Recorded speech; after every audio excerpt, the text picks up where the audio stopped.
Okay, so today we're talking about the AMT bridle used for retaining feeding tubes and NG tubes. I want to point out a couple things to help make placing the bridle a little more successful.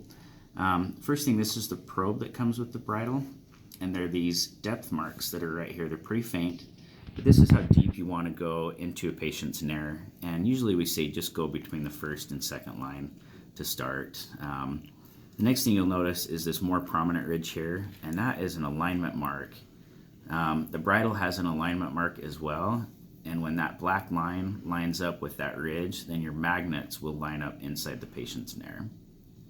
So for placing the bridle, you would want to lubricate the bridle all the way down, and then I recommend you actually hold your fingers right on those two alignment marks. Then you come to the patient and you want to introduce the probe first.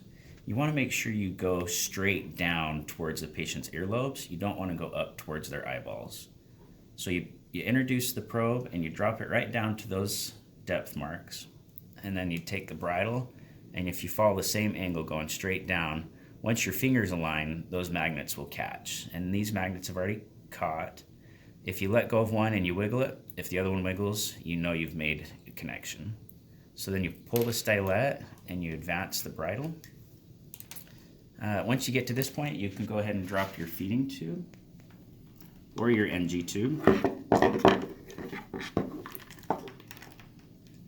Then placement of the clip. So the clip has a groove that runs right down the middle, and that feeding tube actually will clip into that. And you want this clip about a pinky width below the nair, but not down below the lip. So you get it up by the patient's nair and you go ahead and press that feeding tube in. Then you bring the other side of the bridle over, and as close to the hinge as you can get it makes this clip a little easier to close. You press it closed. You can see my clip placement looks good. From here you just tie a couple knots.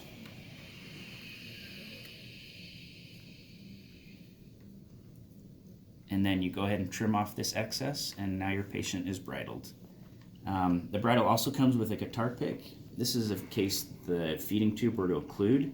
If you just take the long edge of the guitar pick, and if you come to the clip, if you put a little pressure on it like you're trying to close it, it'll open up that clip, and then you just pop it open. And you could remove the tube if you needed, and then you could drop a new tube. When it comes time to remove the bridle completely, just clip one side and pull the tube and everything out. And contraindications for the bridle will be the same as the contraindications for an NG tube or feeding tube. Major facial trauma or deviated septum. And that is everything you need to know.